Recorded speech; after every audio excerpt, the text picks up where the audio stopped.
مؤذن تھے، آذان دیا کرتے تھے. کمال ہے امام جعفر صادق علیہ السلام، اللہم صلی علی محمد وعلی محمد وعجل فرجہ، یعنی کمال یہ ہے کہ ذکر اہل بیت میں بھی مشغول ہے اور آذان دیا کرتے ہیں. میں نے امام کا نام کیوں لیا؟ امام کی حدیث ہے اول الناس یوم القیامت اعناقا المؤذنون، قیامت کے دن عمل کے اعتبار سے سب سے بلند مقام پہ وہ ہوں گے جو مؤذن ہوں گے، مگر ہماری ولایت دل میں رکھ کے اذان دینے والے ہیں.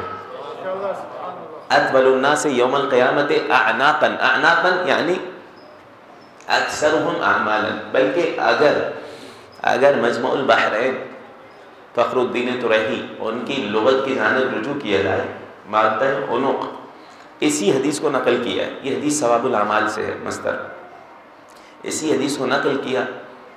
بظاہر لفظی معنی دیکھا جائے حدیث سمجھ میں نہیں آتی نا آسانی اعتبار سے، آسان سے کہ بھائی جن لوگوں کی گردنیں سب سے بلند ہوں گی وہ مؤذن ہوں گے، مطلب اکثرهم اعمالا، عمل کے اعتبار سے سب سے زیادہ جو عمل رکھتے ہوں گے وہ مؤذن ہوں گے. مگر ایک اور بہترین معنی کیا، وہ بھی واضح کر دوں، جس کی تائید ایک حدیث سے بھی ملتی ہے. صاحب مجموع البحرین لکھتے ہیں کسرے کے ساتھ بھی یہ حدیث آئی ہے، اعناقاً. نجف اشرف میں بیٹھے ہیں اس لیے میں یہ جملے پیش کر رہا ہوں. اطول الناس یوم القیامت اعناقاً، اعناقاً یعنی اسراعاً الی الجنہ،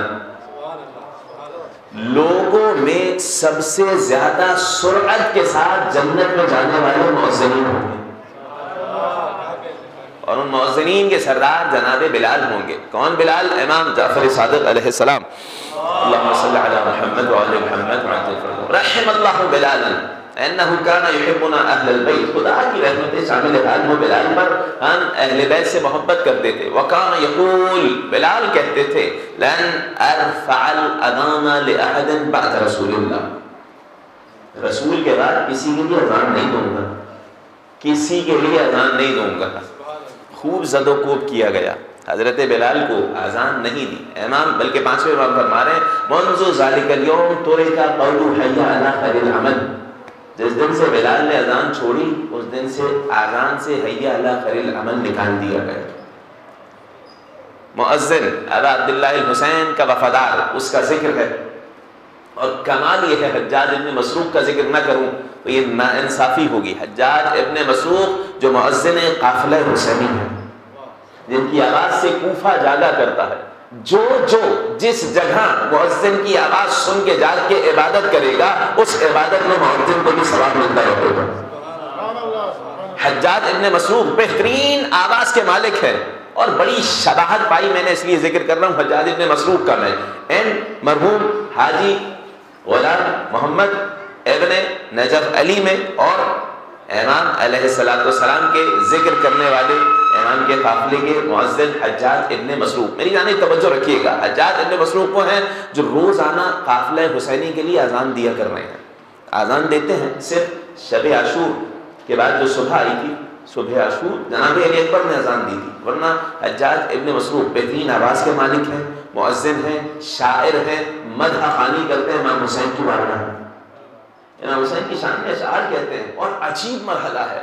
اشعار کب کہیں انہوں نے؟ زندگی کے آخری شعر کب کہیں؟ بس یہ پیش کر رہا ہوں، گفتگو اس سلسلے کو آگے بڑھا رہا ہوں. زندگی کا آخری شعر میدان کربلا میں کہہ رہے ہیں. امام حسین علیہ السلام کی خدمت میں آئے، زخموں سے چور ہیں. یہ بات ذہن میں رہے، کربلا معلیٰ کے حوالے سے جو اصحاب ابا عبداللہ الحسین ہیں، پانچویں امام کی حدیث ہے کہ کوئی صحابی ایسا نہیں تھا مگر یہ کہ وہ زخمی تھا. ما بقی من اصحاب الحسین الا وبه رمح وقع علیہ رمح او سهم، اس شخص کو یہ تیر لگا تھا یا نیزہ لگا تھا.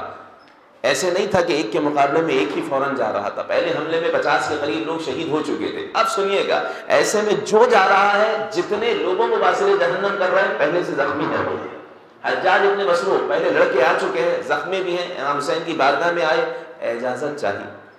امام نے اجازت دی، میدان جنگ میں لڑ رہے ہیں. جنگ لڑتے لڑتے کتنے سارے ناریوں کو واصل جہنم کیا، پلٹ کے آئے. پلٹ کے آئے ابا عبداللہ الحسین کی بارگاہ میں، کیا میرے آقا زندگی کا آخری شعر جو آپ کی شان میں کہا تھا آپ کو سنانے آیا؟ فدت کا نفسی ہادی مہدیہ اليوم نلقا جدکا نبیہ۔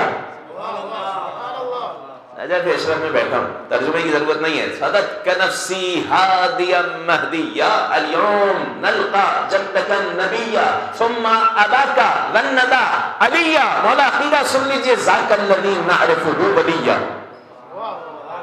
آج حجاج ابن مسروق آپ کے قافلے کا مؤذن، آپ کی شان میں شاعری کرنے والا، رسول سے جا کے ملے گا۔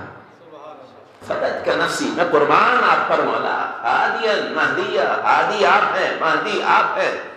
آج آپ کے جد سے بھی ملوں گا۔ ثم اباکا غندا علیہ، پاک و پاکیزہ و طاہر آپ کے بابا علی سے آج ملاقات کروں گا۔ امام حسین نے روکا اور کہا سنو، جب ملاقات کرنا تو ہمارے سلام کہنا، ہم بھی نحن علی اثرک، ہم بھی تمہارے نقش قدم پر آ رہے ہیں۔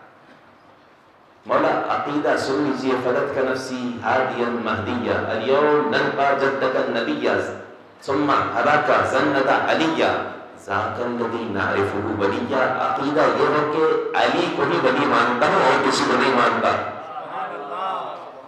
میدان کربلا میں یہ صرف حجاج ابن مسروق نہیں ہے، جو جا رہا ہے میدان میں امام حسین علیہ السلام کی شان میں اشعار کہہ رہا ہے، یہ ایک الگ موضوع ہے۔ شاعری کربلا معلی میں، میدان کربلا میں بھی شاعری ہو رہی ہے اور امام کی شان میں ہو رہی ہے۔ سامنے سے آ کے کسی نے کچھ کہا تو اسی قافیے پہ کہا انا علی دین فلان، سامنے سے آگے کسی نے کہا تو حضرت ہلال ابن نافع بجلی نے کہا تھا انت علی دین الشیطان انا الہلال البجلی انا علی دین حریم۔ شعراء کے حوالے سے خاص طور سے میں پیش کروں، کربلا معلی میں یہ موجود تھا۔ 40ویں کی مجلس ہے، خاص طور سے میں نے اس لیے حجاج ابن مسروق کا تذکرہ کیا، اور یہ آیت امام حسین علیہ السلام نے، جسے میں نے محور گفتگو قرار دیا تھا، امام حسین علیہ السلام نے کئی سارے شہداء کے پاس جا کے آخری وقت میں اس آیت کی تلاوت کی ہے۔ من المؤمنین رجال، مومنوں میں سے کچھ ایسے مرد ہیں، صدقوا ما عاہدوا اللہ علیہ، جو انہوں نے اللہ سے عہد کیا تھا، وعدہ کیا تھا، وہ سچ کر دکھایا۔ فمنہم من قضا نحبہ، کچھ ایسے ہیں جو ذمہ داری پوری کر کے اس دنیا سے رخصت ہوئے۔ ومنہم من ینتظر، بعض وہ ہیں جو انتظار کر رہے ہیں۔ عقیدے کی اتنی مضبوطی ہے کہ ما بدلوا تبدیلا، پہاڑ ہل گئے اپنی جگہ سے، ان کے عقیدوں میں تبدیلی نہیں آئی۔ سیاحت ناحیہ کا جملہ، مسلم ابن اوسجہ، حضرت مسلم ابن اوسجہ جب زخمی ہو